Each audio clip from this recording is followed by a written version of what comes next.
One of the great things about listening to startup stories is that it makes anybody feel like it's possible for them. They can do it too. It puts belief into all of us that we can do what we really want to do with our lives. We're tracking like $500 million of cloud spending right now for over 7,000 companies. Our story starts in cloudy Portland, Oregon. It was the height of the Depression. I knew there weren't any jobs. I called around a bunch of friends and got some consultancy work to help them get on the cloud. And as each of my friends' companies got on the cloud, they faced the same problem, how to manage their usage and spending. So I wrote Cloudability to get them off my back and forgot about it. And it wasn't called Cloudability, it wasn't paid. And when it broke, they all complained. And within a few weeks, their bosses all called. Some of them emotional and threatening to sue me. And that's when it woke me up to the idea that Cloudability was solving a really compelling problem. Cloudability helps companies manage their spending on cloud services. It shows them where their dollars are going, where there's waste or inefficiency, and gives both engineering and finance a better view into their expenditures on the cloud. I met Matt at a meetup group in Portland a couple years ago. I just felt that J.R. stood out as a real talent. It was like, if I could apply this guy to some of the things I'm doing, this is going to be awesome. I was instantly blown away by, sort of the breadth of his experience. I have that funny accent. Everyone thinks I have a higher IQ because of it. I translate for him. He said, I have a funny accent, and everyone thinks he has a higher IQ. Thank you. Sure. We work well together. What's the expression? You're the gas on the brakes? Yeah. My wife was pregnant with twins, and that was coming up into March. And so as soon as J.R. was home with his twins, literally the next day, I turned up with a bottle of champagne on the pretense of congratulating them. He showed up at my house and was like, hey, so, that Cloudability thing we've been talking about, I think we should go all in on it. I think that was the first time I met your wife as well. Yeah, right. She was like, okay. J.R.'s response in the moment of extreme endorphin rush was like, yeah, totally, let's do that. Cloudability is 5 days younger than my children. We dove in, and Matt moved up John, our third co-founder, from San Francisco. John actually ended up living in Matt's house the first 7 months. I was excited to build a startup with Matt, even though we all had new babies and my wife's in med school and all these things were happening, that this is an opportunity we had to take, so we went for it.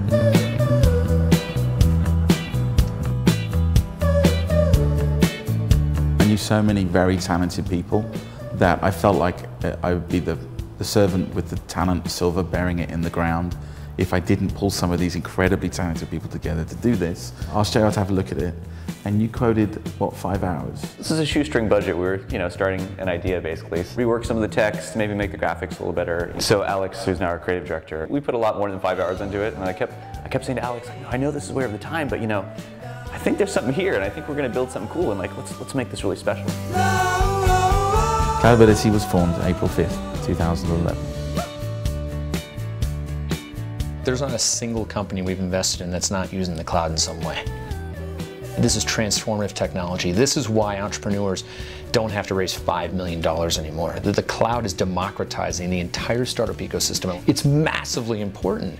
And these guys are providing unparalleled insight to where your money is going, how it's being used, all the analytics.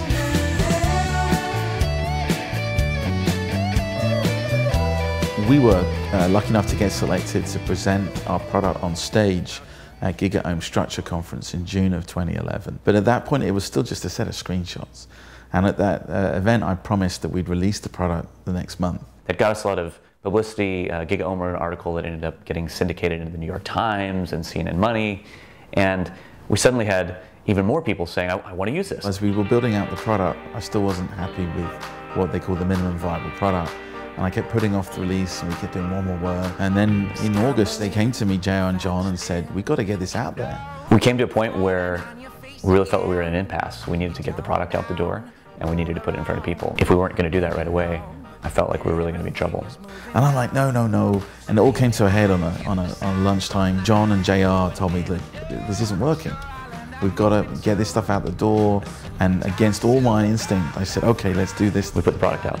It was great, and we found out a lot of people really liked the core of the product, and there were 3 or 4 different things that we were certain we needed to build before it actually needed, before it was ready for prime time. We actually put landing pages in the app that had screenshots of those other 3 or 4 things and said, hey, do you want these? They're not available yet, but vote for it to get into the private beta for those. So we joined Pi in September 2011. Cloudability was in here for about a year total. I did almost all of our private beta calls in those phone booths for I think the first 300 to 400 customers we had. So that was a private beta. Early November of 2011, we did a big launch. During that morning, we were having a new sign-up, I think every 90 seconds. That was the first time that investors and journalists and users started to talk about this thing called Cloudability. So after our launch, we used that to raise more money. We went on to raise another $1 million, including our first VC money. And about the same time, we were approached by Jason Seitz with this new thing called Techstars Cloud. They wanted to do big things, and Matt really struck me as the man with the plan. Techstars was a big unknown to me. I mean, everyone was raving about it, but as an entrepreneur, you know that it's good, you want to see it with your own eyes. And of course, the best thing I think about Techstars is some of the intangibles. It's the relationships, the focus. Cloudability was destined to be in Techstars Cloud. There were too many ways for them to arrive in San Antonio and too few ways for it not to happen. The biggest challenge that these guys had to come into Techstars was that they had actually raised money from established venture capital firms.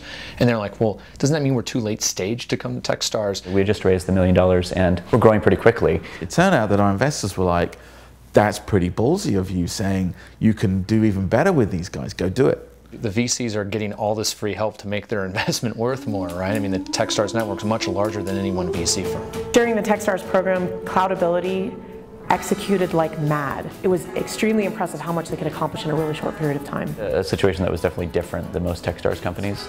We kind of had to split our time between San Antonio with Techstars Cloud and Portland. One of the great things about Techstars, I think, is just the chance encounters that happen, the people who drop in. Cloudability really leveraged the Techstars network. And what they learned was it didn't actually matter the stage of business that they were in, because no matter what stage, they were able to leverage that network. We now had money in the bank. We needed to grow the company. And so we embarked on the next journey, which was scaling up engineering, scaling up product. Just over 30 days after demo day, we signed a term sheet with Foundry for our Series A. And that was huge. Our VCs are literally rock stars. Like, they literally play rock music. We were able to build out the rest of the product that we wanted to build out. That product really took us off. Before, we were at about $150 million of spending in the system, and we ended the year with over $250 million of spending. We grew the company to about 21 people, and it was around that time that we had to do one of the more challenging things. We had to part ways with one of our co-founders, John. He's really a startup guy. He's called himself the Booster Rocket. I think that's his real passion. You know, it was a difficult experience to sort of part ways, but it was the right timing. He was ready to go on to something different. My husband is doing something that he has always wanted to do. I think that it's great that he's doing something from the ground up. I've been really excited about where we are and the milestones we've accomplished. I've got a great office downtown Portland. And 2 years ago, we started Cloudability with Matt's vision for what this could turn into, and it was just 3 guys, with borrowed office space and writing some quick code and hacking together some bootstrap marketing. And now 2 years later, we're actually a company. We've got 20-some people building out a bigger platform, and 7,000 companies are using it to track like $500 million of cloud spending now. We're no longer in a sprint. We're now going to a marathon. And we really need to focus on making sure that we don't pay too much attention to the little ups and downs. People always ask me what's the best way to be successful. It's like, you have to have that hunger, otherwise you're not. And they legitimately have it. There's this big pushback, like there's a resistance when you're starting a company. It's like the entire world is telling you no. And you just kind of have to keep leaning into it. And you just got to have a little bit of blind faith, and you got to have every day wake up, seeing like the next hill that you need to conquer and like running for that hill. You really got to push hard to stand out and to say, hey, I'm here and I'm real, and you should pay close attention to what I'm doing. Take me back to the mountain, I'm sure.